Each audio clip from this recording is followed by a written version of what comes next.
For Nevada, again the mid-50s today. We have a partly cloudy night ahead of us tonight, cooling back down into the low 30s. More sunshine heading our way for our Tuesday forecast. However, we're only going to make it up into the 40s. That's where we sit for the next couple of days until we warm all the way back up into the 50s. We also have a rain chance heading our way for Friday. We'll take a look at those temperatures and that rain chance coming up in my full forecast in just a couple of minutes. But first, over to Demara Hill for a look at today's top news headlines.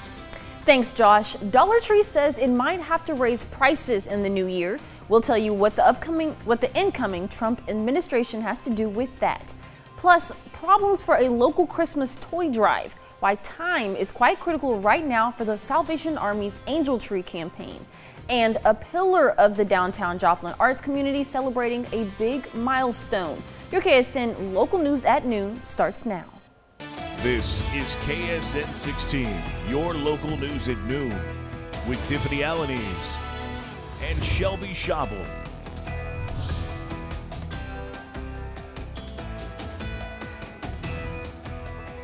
Good afternoon, and thanks for joining us on this Monday, December 9th. I'm Demara Hill, filling in for Tiffany. A pedestrian is killed while trying to cross Highway 171 in Carterville late Friday night. Just before midnight, a 31-year-old man from Eagle Rock, Missouri, was struck by a Ford F-150 pickup truck. The Missouri Highway Patrol says the man was attempting to cross the highway when he was hit in the northbound lanes. He was pronounced dead at the scene, and his next of kin has been notified. The driver of the pickup truck, a 17-year-old man from Webb City, was not injured in the crash, but his vehicle sustained extensive damage. A man is arrested on suspicion of DWI for the crash that killed an Asbury woman Saturday.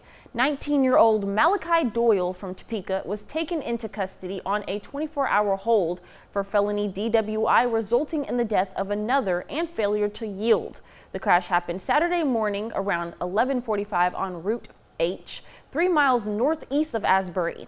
The Missouri State Highway Patrol says his vehicle was traveling southbound and pulled into the path of 36-year-old Crystal Emery's vehicle. It overturned, and Emery died after she was taken to a local hospital. Jasper County Chief Deputy Coroner Scott Keats released the name. Doyle was taken to Mercy Carthage with minor injuries. The names of those involved in traffic crashes will no longer be listed on the Missouri State Highway Patrol's preliminary crash reports. That's due to a new policy implemented by the MSHP in November. The Missouri Department of Public Safety says the reason for the change in policy is the potential for scammers to exploit those involved in traffic crashes. The new policy was announced the same day it was implemented, without notice to the public and without any public comment, period. MSHP didn't say how many scams it was notified about before it announced the new policy. Dollar Tree says it's ready to make changes if President-elect Trump raises taxes on imported goods. The base price of many products at Dollar Tree is $1.25 right now. But earlier this week, the Virginia-based company announced prices may have to go up even more. Trump has laid out plans to impose a 25% tariff on products from Mexico and Canada and an additional 10% on goods from China. Dollar Tree says 40% of its sales are reliant on Chinese imports. The company says it's prepared to switch suppliers, change product sizes, or even remove items completely if those tariffs take effect. Members of the Goodman community are working to help 7 children recently rescued from a serious child abuse situation. Goodman police say an account has been set up at the First Community Bank in Goodman for people to donate towards the well-being of the children. The money will provide clothing and Christmas presents for them. All you have to do is mention that you want to donate toward the Goodman kids, and the bank will take it from there. You can also donate at any First Community Bank location, and no word yet on how much has been raised so far. Meanwhile, here's the 3 adults currently charged in the case. It's 38-year-old Kyle Condre, 35-year-old Christina Bennett, and 38-year-old Brandy Rudd. They face 7 counts of child endangerment and 7 counts of child abuse after all 7 kids were found to be living in deplorable conditions. All 3 are currently in the McDonald County Jail on no bond. It's a critical time for a local program that helps kids have a happier Christmas. It's the Angel Tree program for the Salvation Army of Jasper and Newton County. This year, 1,066 children within Jasper and Newton counties are registered in the program as an angel. As of today, only 222 Christmas gifts have been purchased and turned in. Each gift provides a child with 2 to 3 toys, along with a winter coat. Salvation Army officials are set to distribute the gifts on December 18th in Joplin, Carthage, and Neosho. Right now, they simply just need more donations of toys. For me, it brings back memories to a time when we were raising young children and we were not able to give them gifts at Christmas, and the Salvation Army came through and our kids got socks and a lawn chair. I just remember those gifts, and it's just, I remember it with fond memories because other people took the time to shop for these kids. Those interested in helping out can pick up angel tree tags in all local Walmart and Casey's locations. You can drop off toys or a financial donation at the Joplin branch of the Salvation Army. Coming up, a dictatorship regime in Syria has fallen after 50 years. What happens next? And still ahead, the Cathedral of Notre Dame reopens to the public for the first time since a fire destroyed much of it 5 years ago. That's next when Local News at Noon returns. Now, from the station you count on for local news that matters, this is KSN 16, your local news at noon.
A man in Pennsylvania is being questioned today in connection to the fatal shooting of United Healthcare CEO Brian Thompson.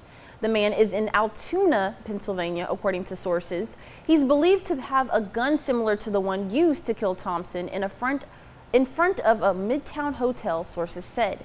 The NYPD is en route to question the man, according to sources. 50-year-old Brian Thompson was arriving at an investors meeting at the New York Hilton Midtown Hotel just before 7 a.m. when he was shot in the back by a masked gunman, according to the NYPD. Syrian rebel forces have overtaken the capital city of Damascus and toppled the Assad regime that has ruled Syria for generations. Russian officials have confirmed President Bashar al-Assad has resigned and fled the country. NBC's Ralph Sanchez has the latest from Golan Heights. We're in the Israeli-controlled section of the Golan Heights looking out over southern Syria. Damascus is just over the horizon that way. And 48 hours ago, Bashar al-Assad was in charge in the Syrian capital, as his family has been for more than 50 years. But today is a new day in Syria. It is a new day in the Middle East. Assad has fled to Moscow, where he has been granted asylum by Vladimir Putin, who was his longtime backer, but whose Russian military forces bogged down in Ukraine were not there for Assad in his moment of need. Today, it is a coalition of rebel groups that are in charge in Damascus. The largest of them is called Hayat Tahrir al-Sham. It is an Islamist group that has its origins in al-Qaeda, and it is still considered to be a terrorist organization by the United States. But this is a group that is going to great lengths to try to show the Syrian people and the world that it is moderated. It says that it will protect the rights of minority groups inside of Syria. Shias, Christians, Alawites. It says there will be no restrictions on the civil rights of women in this new Syrian government. President Biden says that the U.S. will judge these rebels by their actions, not by their words. And he says that this is a moment of historic opportunity, but also risk inside Syria. That is a calculation shared by the Israeli government, who over the weekend carried out airstrikes on chemical biological weapons sites, as well as ballistic missile facilities inside of Syria, which once belonged to the Assad regime, but Israel now determined to make sure that they do not fall into the hands of terrorist groups. Raf Sanchez, NBC News, the Golan Heights. We turn now to Paris, France, where the Notre Dame Cathedral is open again today after a devastating fire 5 years ago. NBC's Jay Gray is in Paris with more on the celebrations after the remarkable restoration. Good morning from Paris, and lines stretching from Notre Dame Cathedral well before sunrise this morning after the excitement of what was a very special weekend. The reopening of this refurbished cathedral set off with celebrations and services both Saturday and Sunday. Let's start with Saturday. The church filled with dignitaries, heads of state from around the world, as the ancient bells sounded once again, echoing through Paris. Music from the grand organ filling the restored cathedral. But perhaps the most moving sound during that service was the standing ovation that continued for several minutes, honoring the first responders, the construction teams, the artists, the architects, and craftsmen. As they took their place inside the cathedral, they helped to bring back to life. Sunday was the first Mass held inside the refurbished Notre Dame, a celebration of faith, commitment, and rebirth. The service, attended by French President Emmanuel Macron and around 2,500 invited guests, was led by the Archbishop of Paris, with nearly 170 bishops from France and around the world taking part in that celebration, which also included a blessing of the new bronze altar, something very special during that service. There was an evening Mass as well, and that's when the public for the first time was allowed inside to worship at Notre Dame. There will be 2 Masses a day over the next 8 days there. They're also today beginning to open the refurbished iconic church to visitors, and they expect in the next week to extend the hours of that visitation until 10:30 at night, with as many as 40,000 a day coming to see the new Notre Dame. That's the latest here in Paris. Jay Gray, NBC News. Turning back to Fort State's weather, Josh Oldham joins us with a look at our forecast. Yeah, absolutely. Mostly cloudy, warming up into the 50s for today. Back in the sunshine tomorrow with temperatures cooling down into the 40s. We'll take a look at those cooler temperatures and a rain chance heading our way after the break in just a couple of minutes. But first, before we go to break, let's check out today's almanac, as so far we've made it up to a high of 51.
And now from the KSN Freeman Health First Alert Doppler Storm Center, weather with Josh Oldham.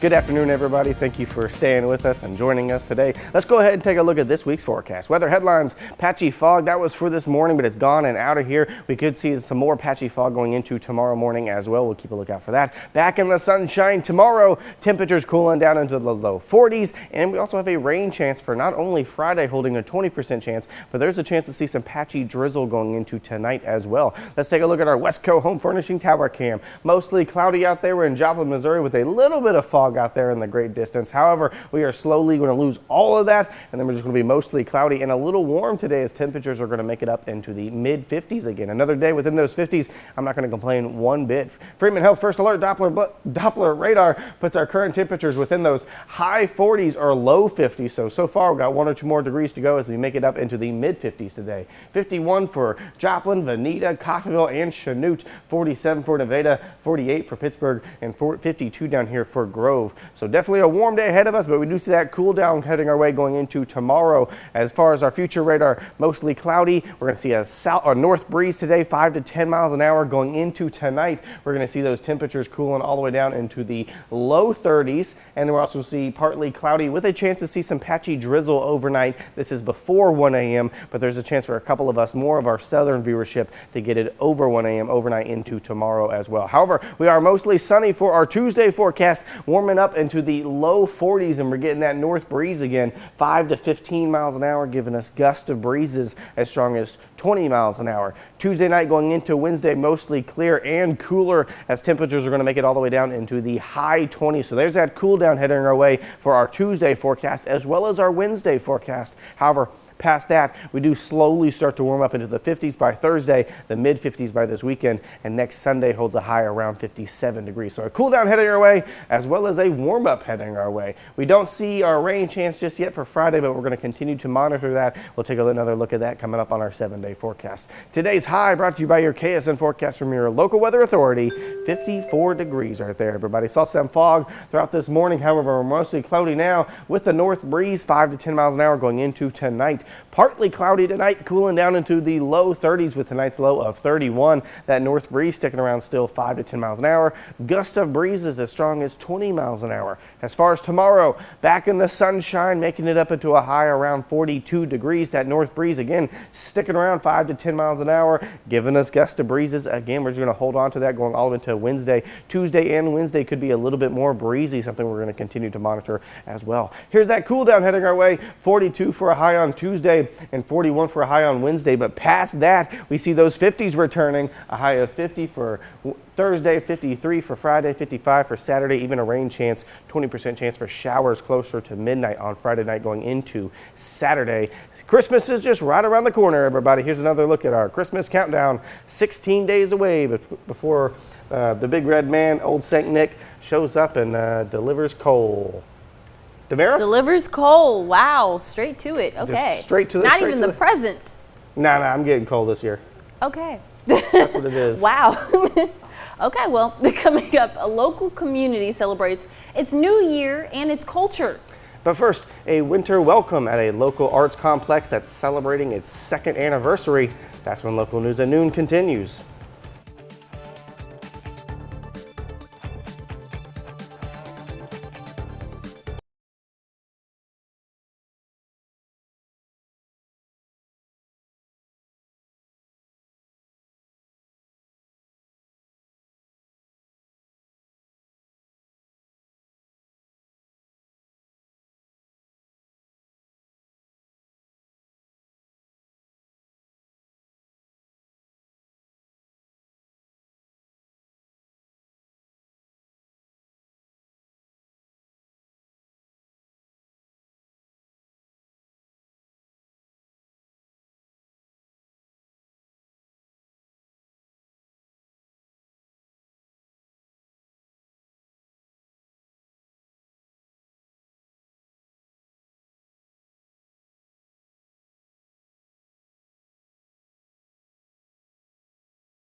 Saturday marked a big day for Joplin's Harry M. Cornell Arts and Entertainment Complex.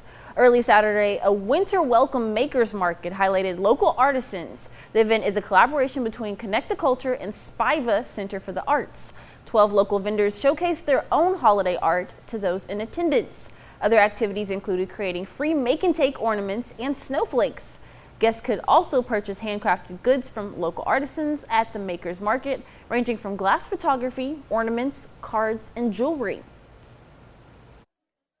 It brings people from all over the community, and there's something for everyone. That was very important when we were trying to put this activity together. Not only do we get to shine a light on some amazing artists from our community selling their handmade goods today, we also need to spotlight performances.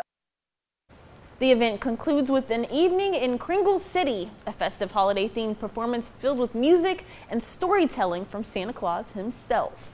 Coming up, the Hmong New Year's celebration in Granby. But first, Josh Oldham has another quick check on our forecast. Yeah, absolutely. If we take a look at today's high, we're going to make it up to a high around 54 degrees. Another beautiful day within those 50s. Mostly cloudy for today. We're going to be partly cloudy for tonight as temperatures cool back down into the low 30s. Tonight's low is around 31 degrees. Partly cloudy, and that north breeze again sticking around 5 to 10 miles an hour, giving us gust of breezes as strong as 20 miles an hour. However, as we get into tomorrow, we're going to lose the cloud cover and get more sunshine for our Tuesday forecast. Back in the sunshine, a little chilly in the morning. However, we're going to make it back up into the low 40s for tomorrow, with tomorrow's high around 42. And that's where we sit for not only our Tuesday forecast, but as well as our Wednesday forecast. Sunny and within those 40s. The good thing is, past that, we slowly start to warm back up into the 50s and the mid 50s by the end of the week, and the high 50s as we go into this weekend. We also hold that rain chance, a 20% chance for showers on Friday,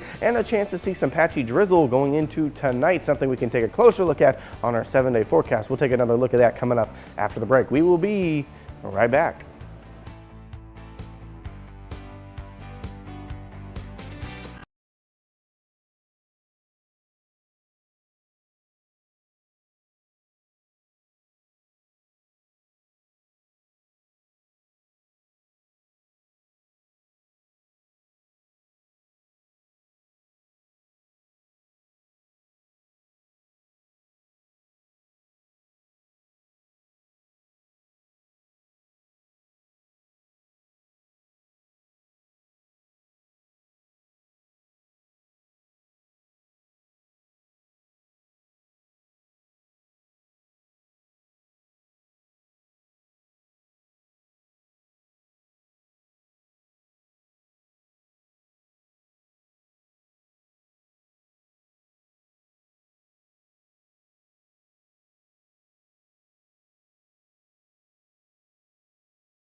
Finally this afternoon, for some, New Year's is celebrated at the end of the year, but one local Hmong community started the celebration before then.